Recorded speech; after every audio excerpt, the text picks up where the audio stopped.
Welcome to TDS studios. Friends எல்லாம் சூப்பராக இருப்பீங்கன்னு நினைக்கிறேன். இன்றைக்கி அவுட் ஸ்டேஷன் நாகப்பட்டினம், அங்கே இருந்தால் இப்போ உங்களுக்கு வீடியோ வந்துட்டுருக்கு. பறவைகள் பலவிதம், ஒவ்வொன்றும் ஒரு விதம். இது ஒரு பாட்டு. அதே மாதிரி இந்த பாட்டை கொஞ்சம் மாற்றி பாடலாமா? வள்ளிகள் பலவிதம், ஒவ்வொன்றும் ஒரு விதம். இப்படி பல பள்ளிகள், பலவிதமான பள்ளிகள், பலவிதமான படிப்புகள், பலவிதமான கட்டணங்கள், ஃபீஸ் கட்டணங்கள் எல்லாம் நம்ம கஷ்டப்பட்டு கட்டுற அளவுக்கு உயரத்தில் வான அளவுக்கு இருக்குது. சரிங்களா? தனித்தனியாக ஃபீஸ், டியூஷன் ஃபீஸ், அது இதுன்னு ஏகப்பட்ட ஃபீஸ். பஸ்ஸுக்கு தனியாக, லேபுக்கு தனியாக, அதுக்கு தனியாக, இதுக்கு தனியாக, யூனிஃபார்ம், ஷூ, டை, ஆஹா, பேட்ஜ் உள்பட. சரிங்களா? அப்போது கல்விக்கு கட்டணம் கொடுக்கணுமா வேண்டாமா? கண்டிப்பாக கொடுக்கணும். நம்ம கிருபானந்த வாரியார் என்ன பண்ணார்னு பார்க்கலாம் வாங்க.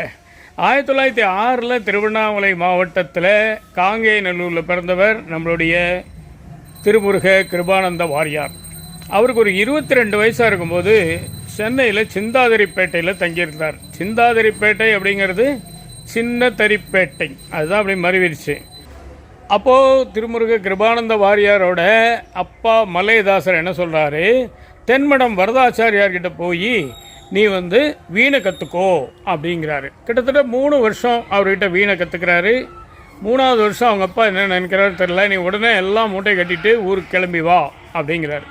அப்போ அவர் சொல்கிறாரு, அப்பா 3 வருஷம் அவர்கிட்ட வீணை கற்றுட்ருக்கேன், ஏதாவது குருதட்சணை கொடுக்கணும் அப்படின்ன உடனே ஒரு 2 வேஷ்டி அனுப்புகிறாரு.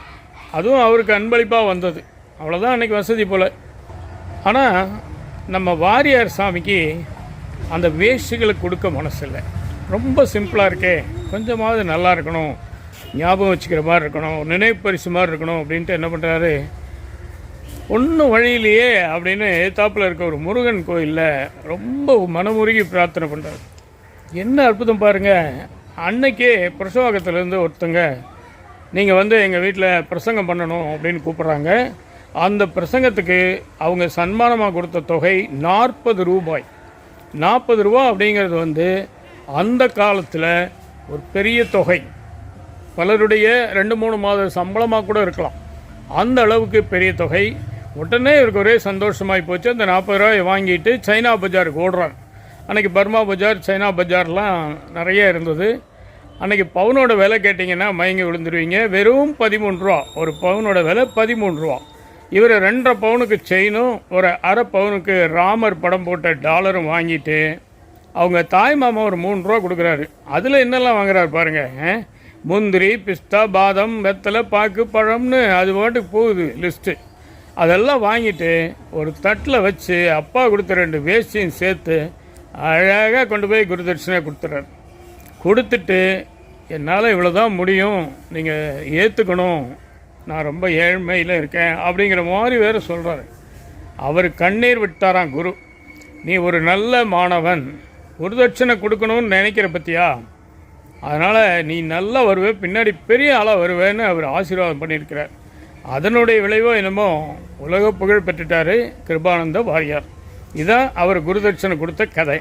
இப்போ நம்ம என்ன சொல்கிறோம், அந்த முருகனை வேண்டினதுனால அவருக்கு அந்த 40 ரூபா கிடச்சிதா, அல்லது உபன்யாசம் செய்கிறதுனால 40 ரூபா கிடச்சிதா, எதனால் கிடச்சிது சொல்லுங்கள் பார்க்கலாம். கடவுள் செயலா, இயற்கையா, என்ன, எதனால் கிடச்சிது? அது உண்மையிலே என்ன எதனால் கிடச்சிது தெரியுங்களா? அவருடைய அந்த உள்ளன்பான ஒரு வேண்டுகோள், உண்மையான வேண்டுகோள், மனமுருகிய வேண்டுகோள். சும்மா ஒப்புக்கில்லை, கொடுக்கணுமே அப்படிங்கிறக்கா கேட்கல, கொடுக்க முடியலையே அப்படின்னு ஆதங்கப்படுறாரு. அடி வயிற்றிலிருந்து அந்த பிரார்த்தனை வெளியே வர்றதுனால அவருக்கு அது சித்திக்கப்பட்டது. இன்றைக்கி நம்மளும் தான் எல்லா ஸ்கூல்லையும் போய் வரிசையில் நின்று ஃபீஸ் கட்டிகிட்டே தான் இருக்கும். பல விதமான ஃபீஸ். யாராவது ஒருத்தராவது மனசோடு கட்டுறாங்களா சொல்லுங்கள் பார்க்கலாம்? இல்லை. ஏன்னா கல்வியினுடைய விலை இன்றைக்கி ரொம்ப அதிகம். அதனுடைய தரமும் அவ்வளவு இல்லை. அதனுடைய பலனும் யாரோ ஒருத்தருக்கு தான் வாய்க்குது. இதுதான் விஷயம். குருதட்சணை கண்டிப்பாக கொடுக்கணும். ஆனால் இதுபோல் விரும்பி கொடுக்கணும். அடித்து பிடிச்சி கட்டாயப்படுத்தி வாங்கக்கூடாது. சரிங்களா? இதுதான் இன்றைக்கி விஷயம். நிச்சயமாக இந்த விஷயம் உங்களுக்கு பிடிச்சிருக்குன்னு நம்புகிறேன். உங்கள் கருத்துக்களை எதிர்பார்க்குறேன்.